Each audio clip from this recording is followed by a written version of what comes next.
ఎక్కడైనా తవ్వకాల్లో ఏం దొరుకుతున్నాయి చెప్పండి. Weather in India other country. జపాన్లో కూడా విగ్రహాలు దొరికినాయి. లక్ష్మీదేవి విగ్రహం, గణపతి విగ్రహము, తైవాన్లో శివలింగం. పోనీ ఇవన్నీ ఏదో అనుకుందాం. ఎడారి దేశం అండి, సూర్య దేవాలయం బయటపడింది. 8,000 సంవత్సరాలు దాని వయస్సు. అప్పుడు అసలు మీరు చెప్పిన 2 మతాలు లేవుగా.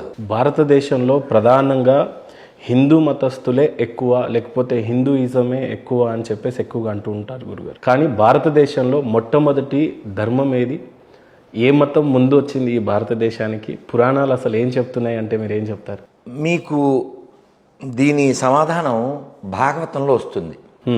ఈ భూమండలం అంతా కూడా ఇలావృత వర్షము అని పిలువబడేది. ఇప్పుడున్న ఇండియా నాట్ టోటల్ ఇండియా,